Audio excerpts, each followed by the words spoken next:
the Bane Free Radio Hour.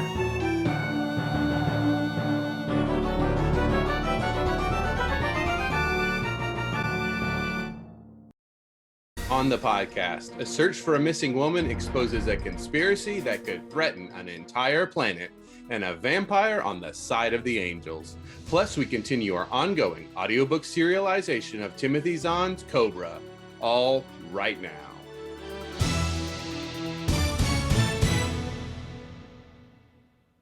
Welcome to the Bane Free Radio Hour. It's a pleasure to have you along. I am Bane Associate Editor and your podcast host, David Afsharirad.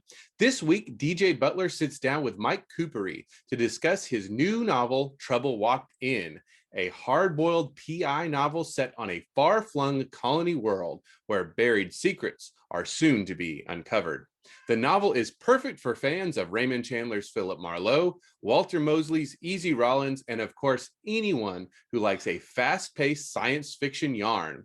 But first, the news.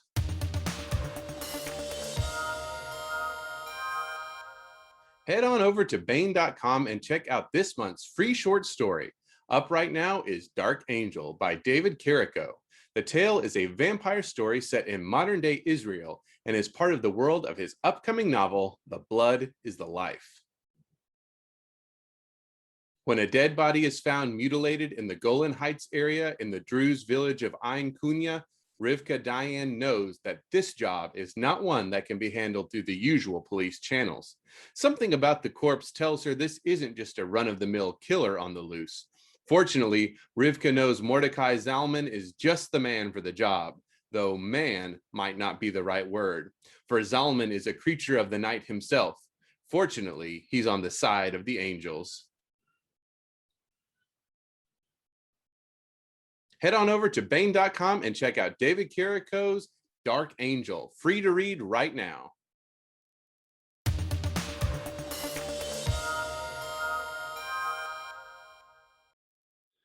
Hi, this is DJ Butler. I'm here with Mike Cooper to talk about his new novel, Trouble Walked In. It's out now in trade paper and all your favorite ebook formats, DRM free when you buy them at Bane.com, of course, as always. Mike Cooper, he started writing in high school. He didn't really get into it until college when he began writing fiction online. He never seriously considered trying to be a novelist, though, not until 2006. That's the year he met Larry Correia, a fellow you may have heard of. Larry liked the story Mike was writing on. Dave? Yes. Did you just freeze? We had a connection. Apparently yes, you froze up there and it said, now it's saying my internet connection is unstable. How dare you? Your internet connection is unstable. Okay, I'm going to start again. All right. Stabilizing your internet connection there. All right. Hello and welcome. This is DJ Butler. I'm here with the one and only Mike Kupari to talk about his new novel, Trouble Walked In, out now in trade paperback and all your favorite ebook formats, DRM free when you buy them at Bane.com, as always. Mike Kupari started writing in high school. He didn't really get into it until college when he began writing fiction online. He'd never seriously considered trying to be a novelist until 2006. This was the year he met a fellow you may have heard of, Larry Correia. Larry liked a story Mike was writing online and asked if he could jump in on it. That story ultimately became Dead Six, which I hope all of you listening have watched. And if you haven't, then you've got a lovely trilogy of Kupari / Correia fiction waiting for you. In addition to that trilogy Mike has, this is Mike's fourth solo novel with Bane Books. Mike joins us from the Midwest, where he lives with his wife, his dog Penny, and also birds. Mike Kupari, hey, welcome to the Bane Free Radio Hour. Hello, DJ. It's nice to see you. It's good to see you. It's been too long, actually. Was it LibertyCon that I last? It's been like 2 years or more. LibertyCon 2018 is the only time I met you in person, as far as I can recall. I think that's probably right. That's the con where my suitcase didn't show up. I just saw this 8-foot tall man in cargo shorts and a tricorn hat and knew it had to be you. That guy's a freak. Yeah. I mean, it's LibertyCon, so not Right. comparatively no. Right. There's also Mona Lisa walking around in full military regalia with a katana. So yeah. Well, fantastic. Well, let's talk a little bit about Trouble Walked In.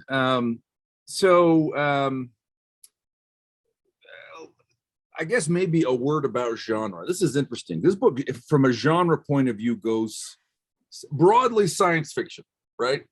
Broadly, it's easy science fiction, but it kind of goes and pokes into at least two, maybe more other genres. How do you see the genre of this book? What books is it like?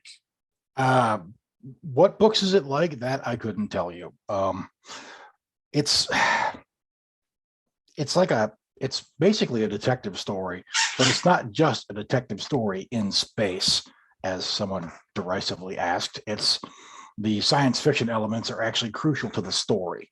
So it's not just something that could happen on Earth, but it's on space just for the hell of it.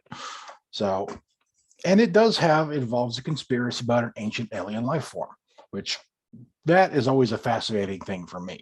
So that is something I worked into several of my books now, and am continuing to work into books, just because it gives you almost boundless story writing material, really.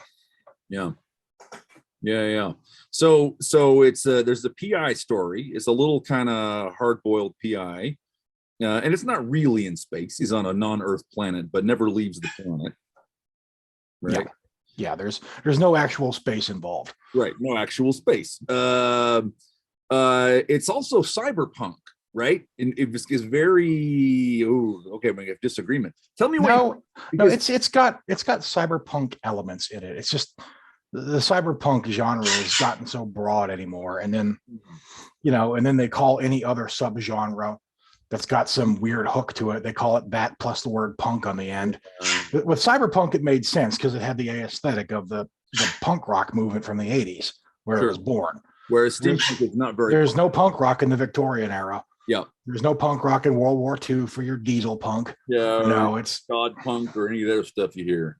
Yeah. So it does have elements of cyberpunk in it. You have like some of the existing technology is like neural links, where you could plug a computer into your brain to do things easier or faster. And there are side effects that are talked about in there, including crippling addiction, which I think would be a real problem.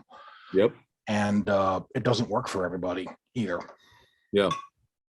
You've also got there is a sort of a punk and goth style and aesthetic element, right? Yeah. It's fairly prominent. This is more so in some characters than others. Maybe. You see that more in the main character. His name is Ezekiel Novak.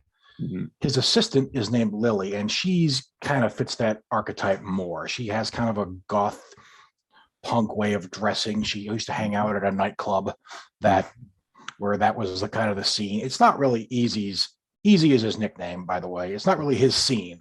That's not his world, but it's hers. And that's one of the reasons she makes a great assistant, because she knows people and knows things about which he doesn't know.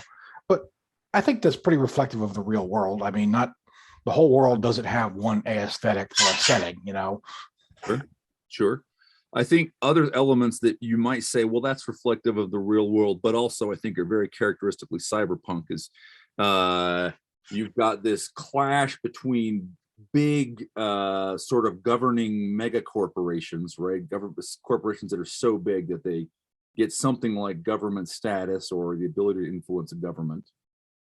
And there's some Japanese aesthetic in there. I remember the 80s. I think you're old enough to remember the 80s too, when everyone thought Japan was going to rule the world.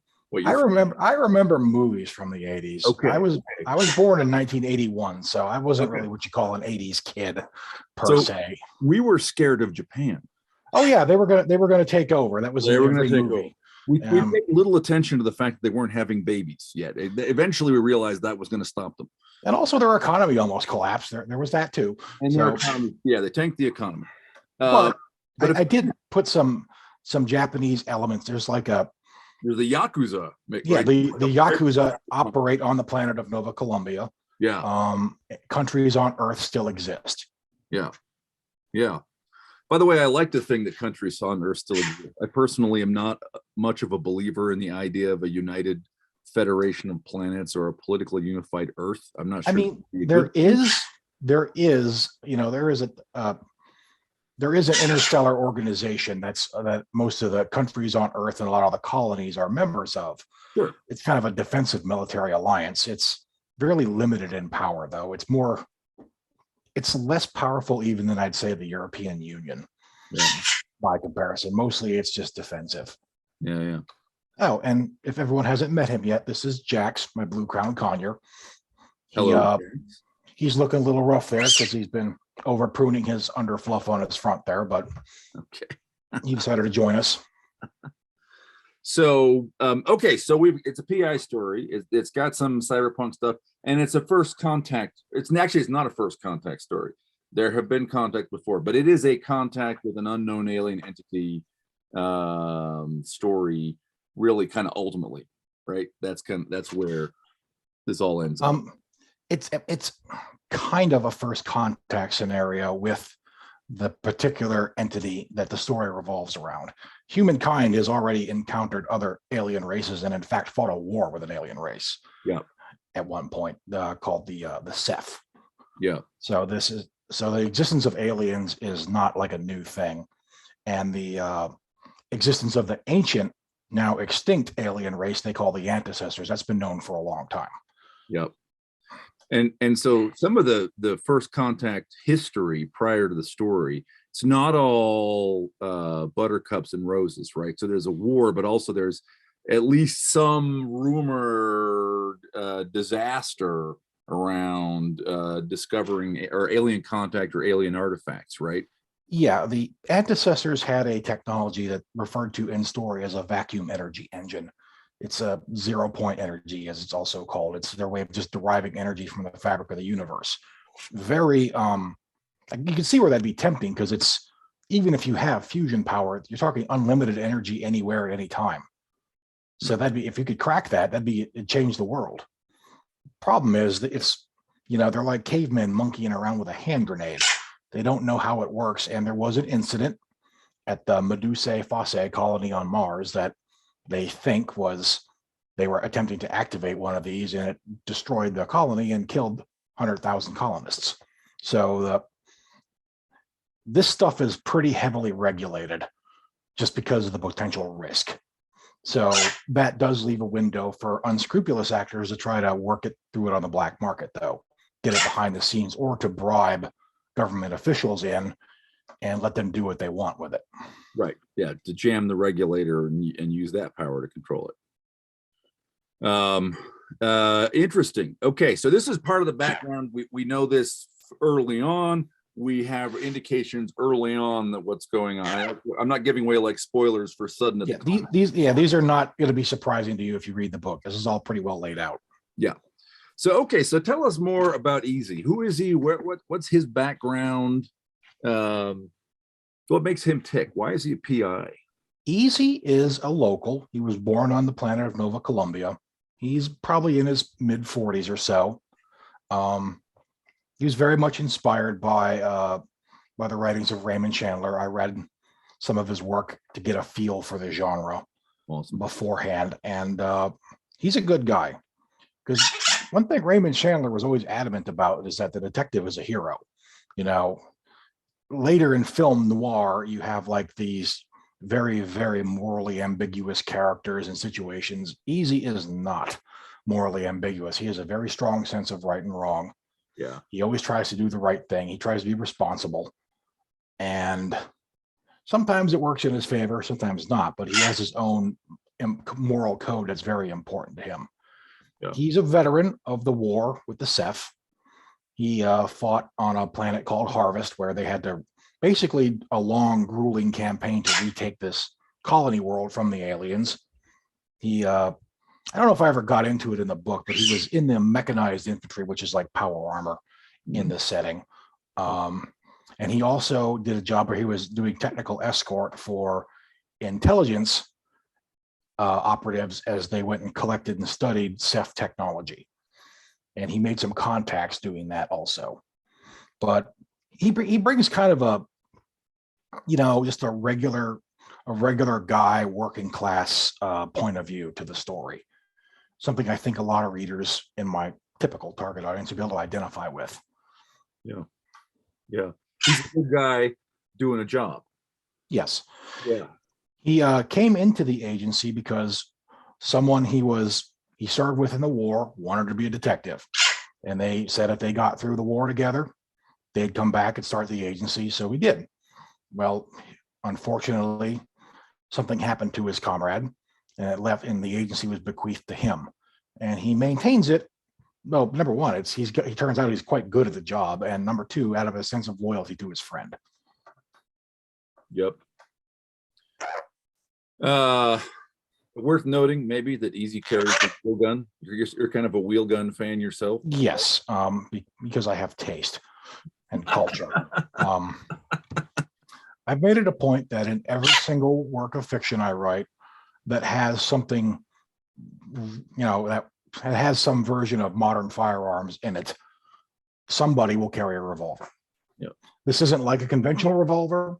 When you reload it, he pushes a lever and the cylinder itself ejects and he replaces it with a new one, and they're disposable. It fires explosive tipped ammunition, but it's still a revolver. And it's kind of, there are a lot of revolvers in Cyberpunk, even in the Cyberpunk 2077 game, for all of its flaws, had several different revolver weapons in it. So it fits in the genre. Plus, there's a little bit of a Dirty Harry thing going on there too. Yeah. He's not quick to bring on violence. He doesn't like to use violence. In fact, it can get him in trouble.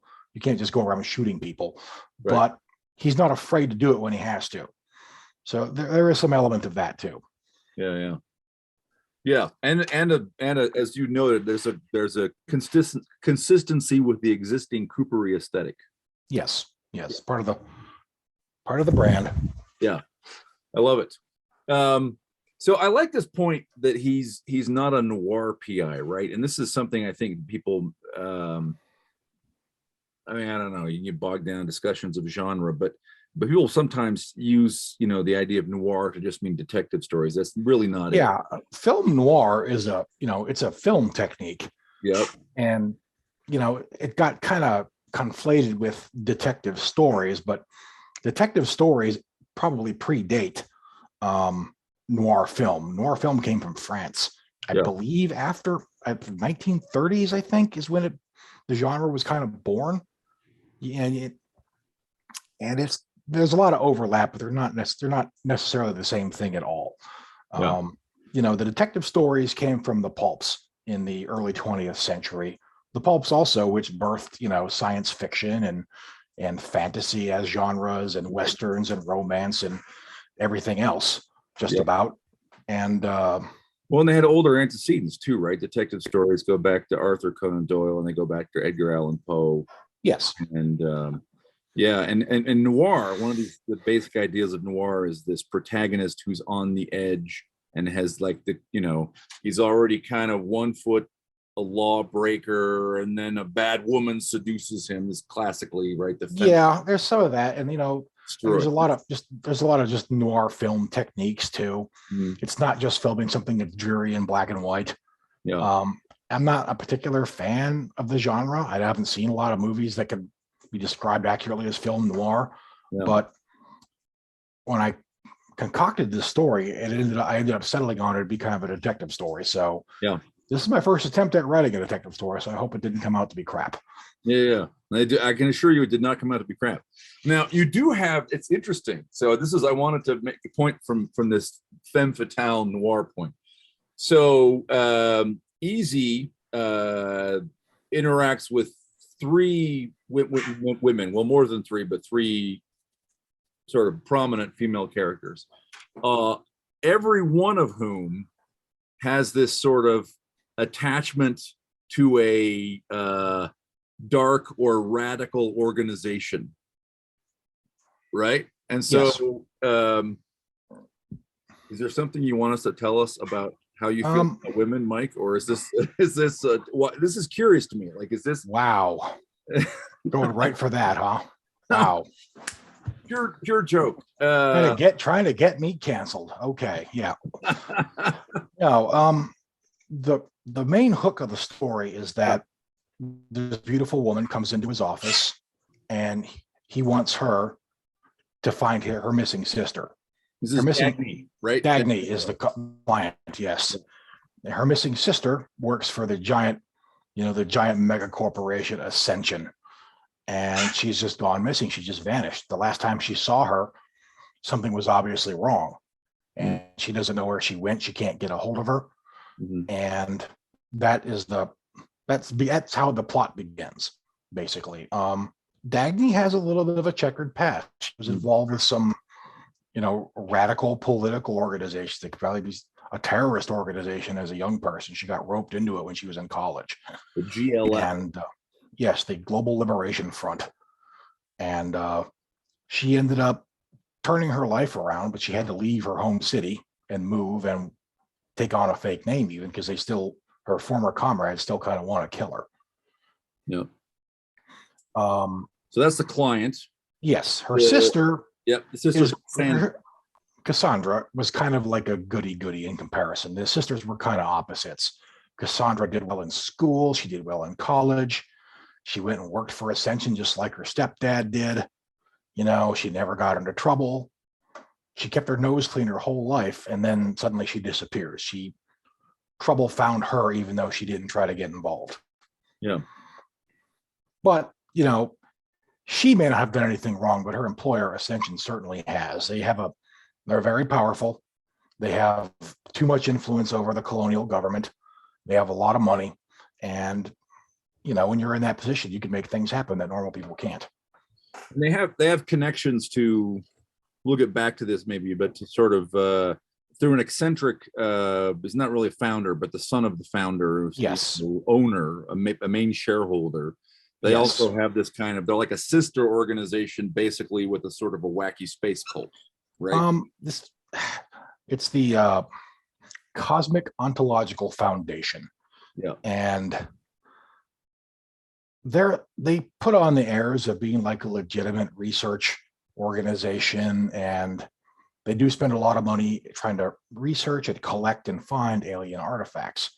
But beneath all that is kind of this belief that the ancient antecessor aliens or some other ancient race created not only humanity, but all life in the galaxy.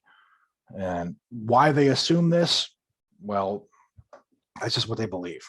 They believe sentience on Earth and other planets didn't arrive naturally, that it had to have been caused deliberately, a la the plot to 2001: A Space Odyssey. Canonically, that is not the case, but that's what they believe. Yeah. And they believe it very hard. Well, some of them, by the way, as of the end of the story, right, without saying anything to spoil it, the alien has exhibited a high degree of power such that it's not insane to think that. Oh yeah, that's the thing. There are the ancient aliens, and as we learn in the story, especially, there were things out there that were incredibly advanced, almost arguably godlike in power. You could forgive somebody for seeing this thing and thinking it's a god in some cases. But they're not, though. There's some important differences, I think.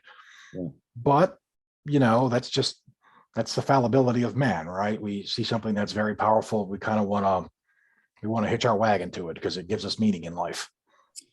Including celebrities and I hate not to say anything too cynical, but boy, I see aspiring writers trying to hitch themselves to what? Yeah, I know. It's hard to believe.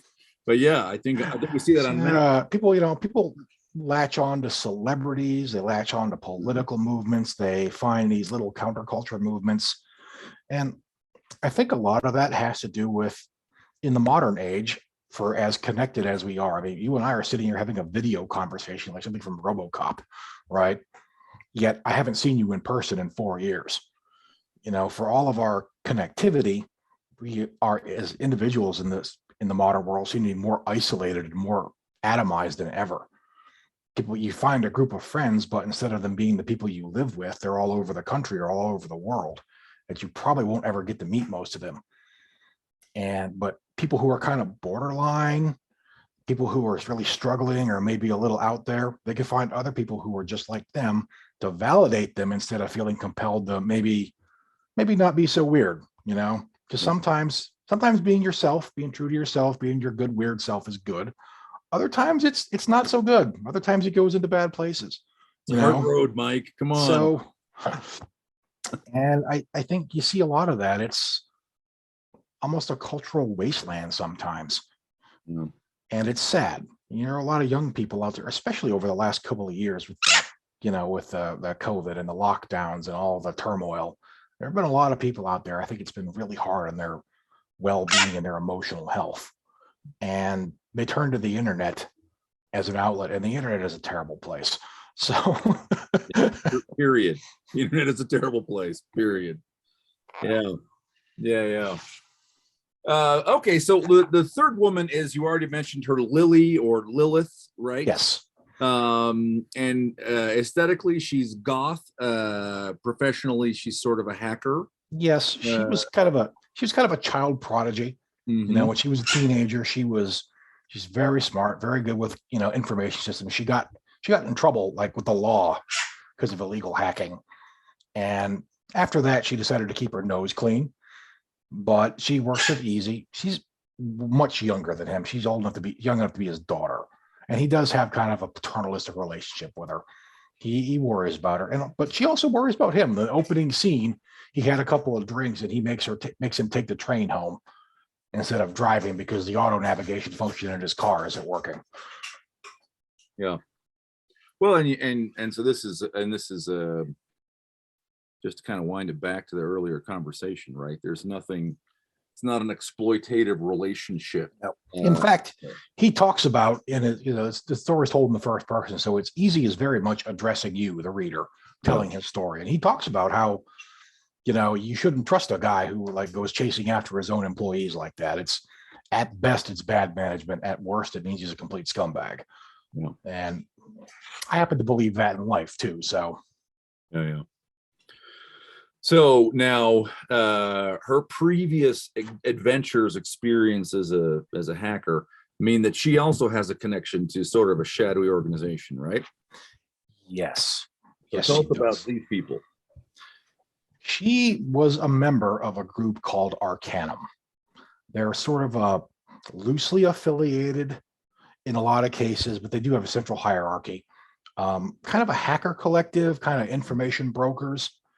They're not quite like anonymous.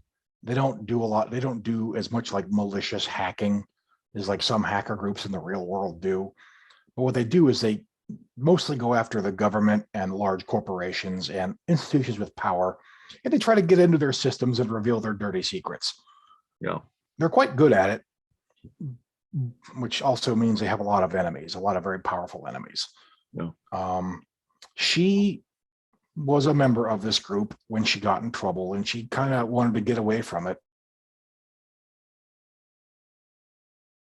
Part of the story is her meeting somebody from her own past and having to work with him. Yep. Yeah. So the Arcanum is sort of maybe a way, correct me if I'm off base, but it's sort of, hey, anonymous, if they were being their best selves, or like it's like some anonymous, some like your Project Veritas, I guess. You're like some whistleblower, your WikiLeaks in some ways. It takes elements of all of those. It isn't exactly like any one of them. This is a fictional setting, and just to clear up any conceptions anyone might have, I am absolutely not trying to be topical or relevant in any of my works of fiction in any way. So put that out of your minds right now, unless it causes you to buy the book, and then just keep it to yourself. Which does not make them, by the way, like a black box that is just going to solve all of Easy's problems. No, they have their own issues, they have their own limitations, and they have their own concerns. They see what he's getting into, and they don't want to. They think it's too. They have to decide: is this enough risk? Is this level of risk justified for us? Because kind of things like this, if you get busted, you can go to jail for a long time. Because if nothing else, Ascension has an army of lawyers, and lawyers can ruin you. Lawyers suck. I will tell you that. We haven't talked much about the setting. So this is in the future. How far in the future is this, by the way? It takes place roughly in the 2400s. Okay. So not terribly far. The planet in question has been named Nova Columbia. It orbits the star 18 Scorpii. which is about 43 light years from Earth, if I recall correctly. It's a real planet real star that it's a main sequence star that may or may not have planets in the habitable zone. You probably won't actually find this planet I made up in my mind out there in space, no. But the planet itself is kind of bleak. It's in order to be considered a good candidate for colonization and for terraforming. One of the things they look for is a planet that doesn't have its own fully developed advanced ecosystem, but is still capable of bearing life. And that's kind of a narrow, like a kind of a narrow doorway to squeeze through, right? Because if you have a planet if you have a planet like Earth and you're an alien and you want to live here, well, now you have to find a way to adapt all your plant life and your animal life, and it's going to be in constant competition with the native ecosystem, and there's going to be all kinds of problems. On the other hand, taking a lifeless rock and making that inhabitable is going to be a lot of work as well. Even if it has water, there's like nutrients and all sorts of things you're going to have to do. So what they did is they found one that's kind of roughly equivalent to Earth about 600 million years ago. There is native life, but it's mostly the equivalence of like algae and slime molds and little things in the water. So it doesn't really affect people all that much, except for one particular slime that causes a sickness called Kellerman syndrome, which is lethal. Other than that, just cute slime molds. Yeah. There's not much. The planet is pretty barren and rocky. It's slowly being terraformed. They've seeded forests. They've adapted plant life to thrive in that environment, but it's just going to take time. The colony is only like 150 years old, 130 years old. So basically you have this nice terraformed zone and the rest of the planet is almost barren still. Yeah. I guess a couple things. There are a few references to TRAPPIST-1 and events on TRAPPIST-1 in the history. And here's my question. This is the system that Rob Hampson used for his Founder Effect anthology. Yes. I'm in that, but I have not read all of the stories. So I was curious, is that a deliberate call out, or is that just, it was a good system to pick for other? It wasn't a coincidence. I mean, I don't want to say we both picked it for the same reason. It's a star that has been verified to have planets that are in the habitable zone. That's the reason I picked it. That is, in the story, TRAPPIST-1 is where they originally found an antecessor spacecraft that had been derelict out there for 68 million years. I don't really go into it. It doesn't really involve the TRAPPIST system per se. The stories are not in a shared universe. I do not believe there is any kind of faster than light travel in that setting. So. And I also don't recall any alien contact, but like I said, I haven't read all the stories. So I thought, I wonder if Mike's got a story in there. I forgot to go check before this discussion. Yeah, I don't know. Okay, interesting. So I like the fact, by the way, that you've got a story that's 400 years in the future, and there's a guy using a revolver. This is. I mean, I wasn't really trying to make it like a retro future type thing. Nobody's running around with like tape drives or anything like that. But there's a balance in writing science fiction that's set in the future where, on one hand, you want to have advanced technology because it's cool, it's good story fodder. Yeah. On the second hand, trying to predict what's actually going to happen is a futile game. Whatever you predict, you're going to be wrong. So don't try. Just invent a universe, pick a tech setting, and just go with it. Right. But I also didn't want to make it so advanced that the story couldn't happen or that life would be unrecognizable. Because you could tell stories like that, but that's not the kind of story I wanted to tell. Right. But I agree with all that. I like all that. Here's the other thing I would say. So if you read like Nassim Taleb's book, Anti-Fragile, one of the things he talks about is, hey, a good indication that a technology is really robust and of service is if it's been around a long time. Like tables have been around a long time. There are probably going to be tables in the future because it turns out they work really well, right? Whereas technology, something is brand new, like an iPhone, we haven't really figured out all the ups and the pros and cons, and there's more likely we're going to discover some serious problem or a better replacement. I like the idea get 400 years from now, people are going, you know what? This it's a 7-shot revolver, as I recall, Yeah, right? it's yes, but Works pretty well. I mean, we've already been using brass case metallic cartridge ammunition since the Civil War, Right. and smokeless powder for like 125, 130 years almost now. It's not change comes very slowly in firearms. And I've done a lot of research into things like, individual weapons, like energy weapons, and everything besides chemically propelled firearms has a lot of drawbacks that may or may not Yeah. need room temperature superconductors. You need an incredible power supply. Right. Lasers have the same issue of needing a power supply, and even if you can get it to work, which you can. I mean, I think these will happen eventually, but they have like unforeseen side effects, like a laser that's lethal out to say 200 meters will blind a bystander all the way to the horizon. Yeah. So that's that might be a big negative for using lasers in depending on the situation, Urban environment. Yeah, and like a reflection off of a doorknob can cause eye damage. Right, or a glass building. Yeah, I mean, it may only flash for a second before it gets burned and deformed, but in that second is enough to cause a permanent eye damage. Yeah. So I like that. So anything that's going to replace a revolver is going to have to do better than a technology. Froze, Dave. That's why I'm waiting for you to come back. That's funny. You look like you've frozen from my point of view. Can you hear me yet? Oh, you're back. Yep. You froze. We're back now. Yep. Well, we'll see in the recording who really froze.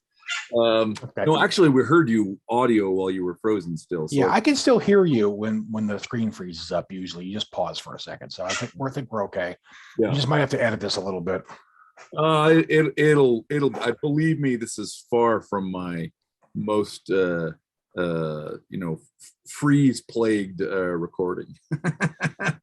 Okay, so Nova Columbia. I said urban environment a minute ago on purpose. There's a city, right? Delta City. There's got to be a city, or Dave wouldn't be talking about, cyberpunk. What should we know about Delta City? Anything in particular?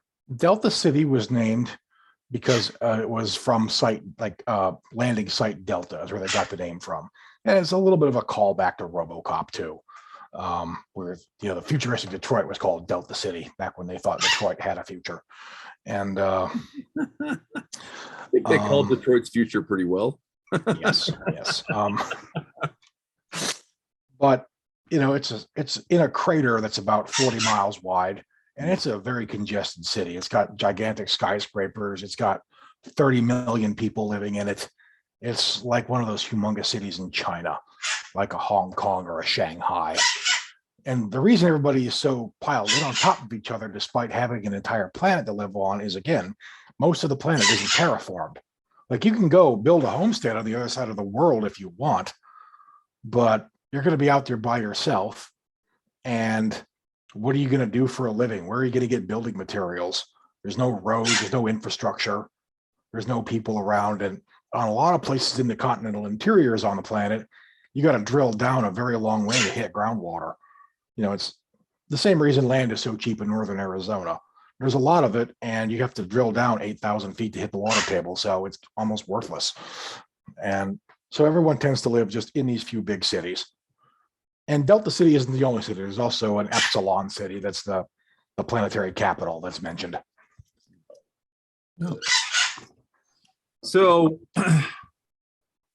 just to get a little into the plot, and at any point, if you're like, no, Dave, that's too much spoilers, we can stop. I don't want to ruin the book for anybody, but so the book is called Trouble Walked In, and basically, the story starts when Trouble walks in, which is to say, Dagny, the client, Dagny Blake, comes in and says, "Hey, my sister." And they're stepsisters, right? Because her name's Dagny Blake and it's Cassandra, I almost said Claire, Carmichael. They are biological sisters. They do have a stepfather, but they were both born from the same father. Dagny's name was changed because she kind of went into almost witness protection. Oh, her real name is Dagny Carmichael. Okay, that's right. You've already said this. Her sister Cassandra, who was sort of the good one, who followed their stepfather in his career with Ascension, the big kind of megacorp, has gone missing, and it's a little kind of mysterious. Maybe it's worth saying a little bit about the stepfather. He's a character. We see him on screen. What's tell us about him a little bit, and how did Cassandra? What's Cassandra's relationship to him, as far as we can tell? That question, you froze up there for about 20 seconds. Oh, sorry. So tell us about the father, about Carmichael, the stepfather. Yeah, their biological father passed away when they were young, and a few years later, their mother remarried. Carmichael, he's not a bad guy. He's a company man. He's been working for that company for decades. He's a security administrator. He's worked his way up the chain, and it's kind of cutthroat. Ascension gets into some shady business sometimes. If he's had to be ruthless sometimes, but he's always looked out for his family as best he could. Now, when Dagny was young and foolish, he got involved with a terrorist organization. He kind of disowned her for a while because it actually cost him a promotion at his job, and it caused problems for him. But her mother didn't give up on her. Her mother stayed in touch with her. And once their mother passed away, it was her dying wish that the two sisters reconcile, because they had a big falling out when this happened too. And part of what happened before the story is they were slowly reconciling, getting to know each other once again, and getting over all those old hurts when suddenly Cassandra goes missing. And then Dagny seeks a detective to try to help her find her sister. Yeah. And yeah, very good. So without going through like various lines of clues, basically what we've got these lines that take us to we get involved in kind of gang hit. We get closer and closer to this kind of nutty space cult group, and this mysterious thing that Ascension has, which is Project Isaiah, which is a reference to Isaiah 6, right? The seraph with 6 wings. Yes. This is not really this is not a spoiler because it's mentioned pretty early on. Right. They discover a thing called the seraph. It's something that they dubbed it that. It's something they dug up under a volcano. Yeah. So they's not the hero. They is basically Ascension or Ascension. Yeah. Ascension found it on a dig site. Yeah. And they are keeping it in. The concern is they're doing experiments on it in secret. That, there's always this fear that what if we mess with something we don't know what it is and cause another disaster. So that's why they're kind of doing this on the down low. Because if they just were to announce it, their discovery, the government might come in and put it on lockdown and take it away from them, and then they couldn't exploit it. Yep. Which turns out to be tied into Cassandra's disappearance. Yes. Et cetera, et cetera, et cetera. Yeah, it's not like a mystery story in the respect that I didn't lay out some clues for you to try to figure out the plot of it yourself. My brain doesn't work that way.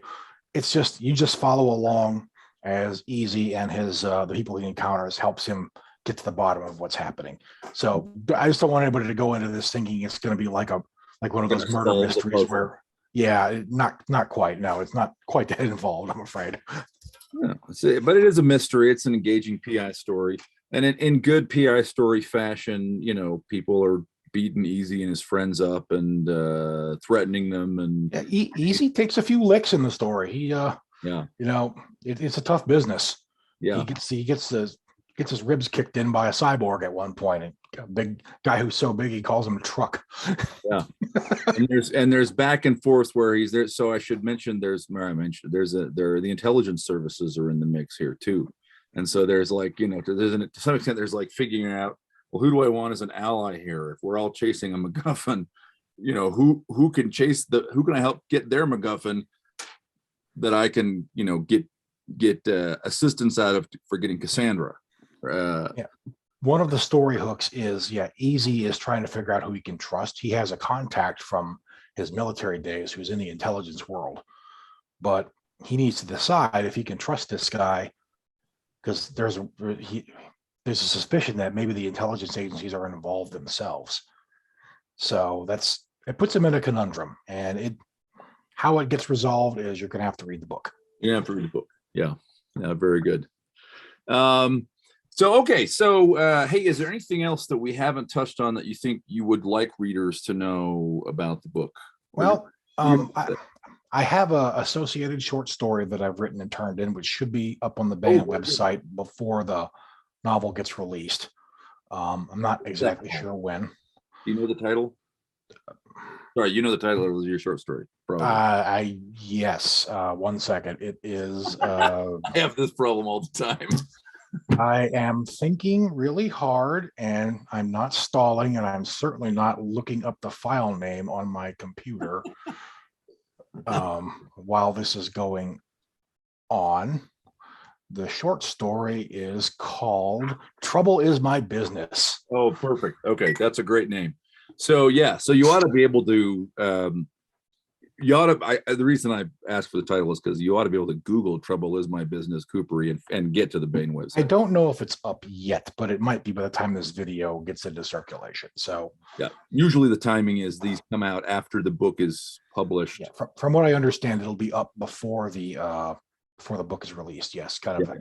It's I found that writing a short detective story was actually very difficult because I'm trying to introduce a world in an abbreviated fashion and also tell a story and resolve it in a few thousand words. And I went a little bit over.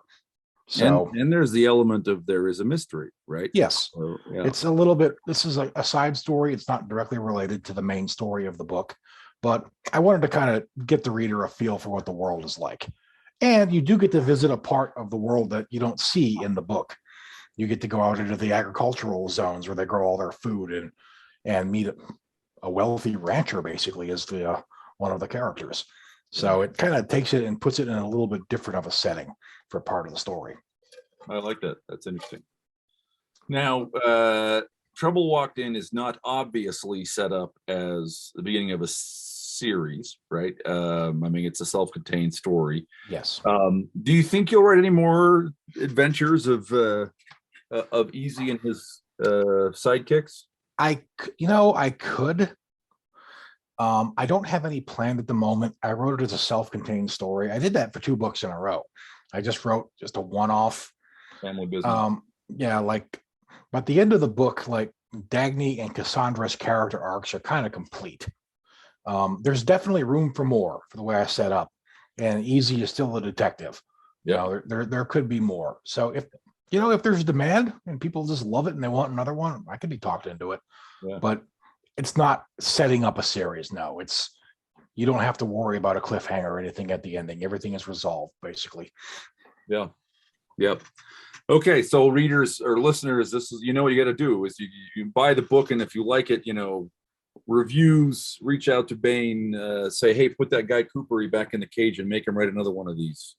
Don't put me back in the cage. Please. Well, awesome. So are there as we wind up here, are there other projects? What are you working on now that you want to talk about? My work in progress right now is a brand new space opera called Twin Star. It's a new setting, a new story, and it should be done by this fall. So I expect it'll be released next year. Next summer, probably. It's not related to my previous space operas or any of my other work. It's just I'm started from a clean slate, building a new world, introducing new characters. Yeah, very cool. And are you a committed sci-fi guy? Would you ever write fantasy, you think? I mean, I could write fantasy. I never read fantasy, though. The only fantasy novel I've ever written, like traditional, like fantasy, I read Lord of the Rings in college, and that's about it. It's never really been my bag. Yeah. I've read some urban fantasy. I've read most of Larry Correa's Monster Hunter books and his Grim Noir books, for example, mostly in rough draft form. But it's just never been like my thing. So I have some ideas, some things I might pitch, but that might be a little bit farther down the road for me. Yeah. Yep. Understood. Fantastic. Well, once again, the book is Trouble Walked In, out now from Bain Books in trade paper and an ebook. Mike Kupari, hey, thanks very much for taking the time to talk with us. Thanks for having me, Dave. Yeah.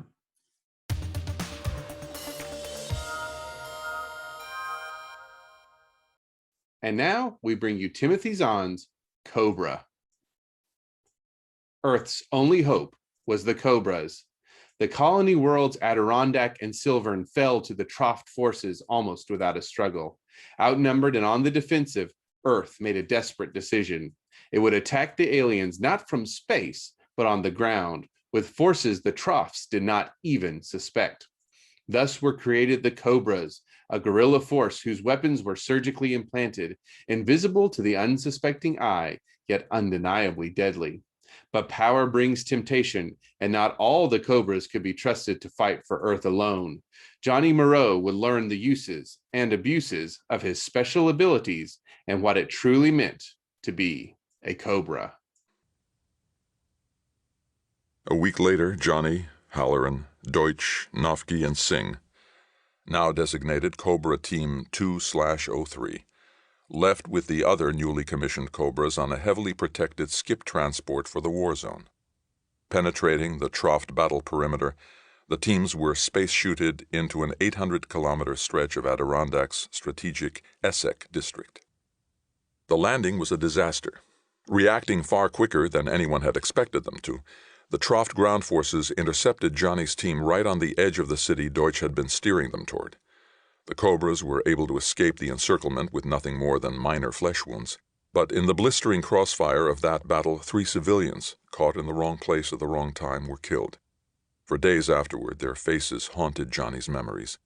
And it was only as the team settled into their cover identities and began planning their first raid that he realized Mendro had been right, and he was well on his way to collecting a soldier's memories. Interlude. Halfway around Asgard from Freyr Complex, removed both in distance and philosophical outlook from the centers of military strength, lay the sprawling city known simply as Dome. Periodic attempts had been made in the past 2 centuries to give it a more elegant name, but those efforts had been as doomed to failure as would have been a movement to rename Earth itself. The city and the geodesic dome that dominated its skyline were as fixed in the minds of Dominion citizens as were their own names, because it was from here that the Central Committee sent out the orders, laws, and verdicts that ultimately affected the lives of each one of those citizens. From here could be reversed the decisions of mayors, syndics, and even planetary governor-generals. And as all were equal under the law, so in theory could any citizen's complaint or petition be brought to the committee's attention. In practice, of course, that was pure myth, and everyone who worked in the dome's shadow knew it. Small, relatively local matters were in the province of the lower levels of government, and that was where they generally stayed.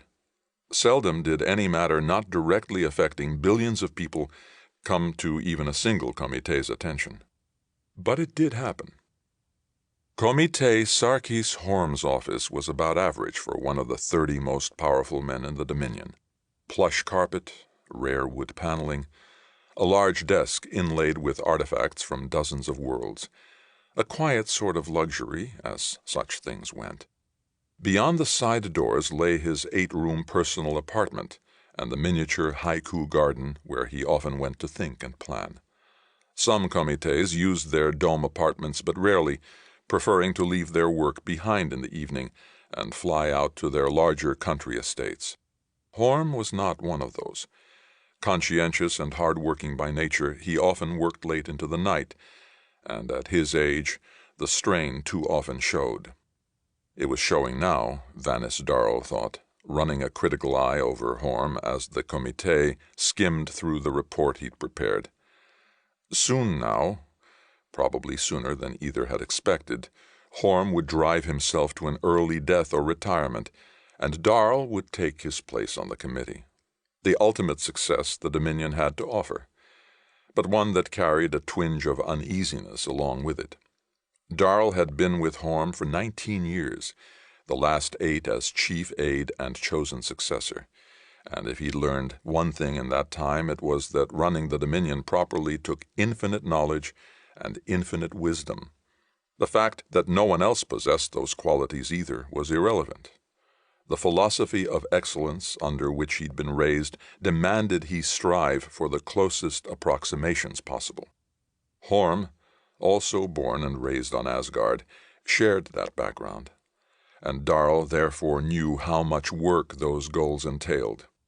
Pushing the page button one last time, Horm laid down his comm board and raised his eyes to Darl's. 30%. After all the preliminary testing, 30% of the Cobra warrior trainees are still being deemed unfit. I presume you noticed the primary reason listed? Darl nodded. Unsuitability for close work with civilian populations. It's a catch-all category, I'm afraid, but I couldn't get the numbers broken down any further. I'm still trying. You see what this implies, though, don't you? For the tests to have missed that badly, something must have changed between the prelims and the final cut.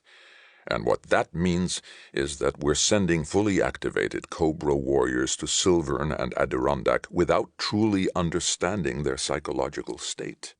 On general principles alone, that's poor policy. Darl pursed his lips. Well, it may just be a temporary feeling of power induced by their new abilities, he suggested. A taste of warfare might make them realize that they're as fallible as any other mortals. Bring any conceit back down to normal. Perhaps, but perhaps not. Horm flipped to the report directory, found an item. 300 of them sent out in the first landing wave. 600 more in training. I suppose it could just be a reflection of the poor statistics available. Any indication the Army's adjusting its prelim testing screen? Too soon to tell. Darl shook his head. For a moment the other was silent. Darl let his attention drift to the triangular windows at Horm's back and the panoramic view of dome it provided. Some comités had the windows permanently blanked in favor of more picturesque hollows, and he'd often thought Horm's choice indicated a firmer commitment to seeking out truth and reality. If you'd like, sir, he spoke up, I could place a cancellation order for the whole project on the considerations list. At the very least, it would alert the rest of the committee that there were potential problems with it. Horm gazed at his comm board again. 300 already in action. No, the reasons the committee gave its approval in the first place are still valid. We're in a war for Dominion territory, and we've got to use every weapon that could possibly help us. Besides, cutting things off now would essentially doom the Cobra warriors already fighting to a losing war of attrition. Still, he tapped his fingers on his desk. I want you to start gleaning all military intelligence coming from Silvern and Adirondack for data on how they're interacting both with each other and the local civilian populations. If any problems start developing, I want to know about it right away. Yes, sir, Darl nodded. It might help if I knew exactly what you were looking for. Horm waved a hand vaguely. Oh, call it a Titan complex, I suppose. The belief that one is so powerful that one is above normal laws and standards. The Cobra warriors have been given a great deal of physical power, and that can be a dangerous thing. Darl had to smile at that. Imagine, a comité of the Dominion worried about too much power in a single individual. Still, he saw the other's point. The Cobra warriors had been handed their power all at once instead of having to acquire and use it in small increments, which essentially sidestepped the usual adjustment mechanisms. I understand, he told Horm. Do you want me to file that report in the main system? No, I'll do it later. I want to study the numbers more closely first. Yes, sir. The unspoken implication being that some of those figures might wind up in Horm's personal database rather than in the more accessible main dome system. One of the bases of power, Darl had long ago learned, was in not letting potential opponents know everything you did. Shall I have someone bring up dinner for you? Please. And add in an extra pot of cave. I expect I'll be working late this evening." "Yes, sir." Darl got to his feet. "I'll probably also be in my office until later if you need me." Horm grunted acknowledgement, already engrossed in the comboard again. Walking silently on the thick carpet, Darl crossed to the inlaid graphwood door. The Cobra warriors were certainly no danger while occupied in a war. But Horm wasn't one to jump at sudden noises, and if he was becoming concerned, it was time Darl did likewise. First step would be a call around the planet to the Cobra training center in Frere Complex to see about shaking loose some more numbers. And after that, it would probably be best to have the dining service send up 2 dinners instead of just 1. It looked like this could be a long evening for him, too.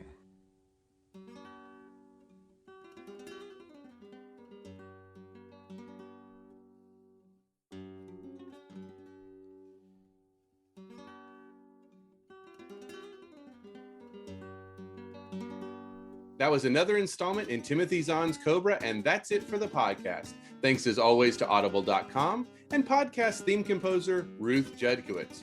Praise, thanks, and gratitude to Mike Kupari for sitting down with us today, and good night, Tony Daniel, wherever you are. This is David F. Shirod coming to you from a soundproof bunker somewhere deep in the heart of Texas. Join us here next week on the hammering heart of science fiction and fantasy, and keep reaching for the stars.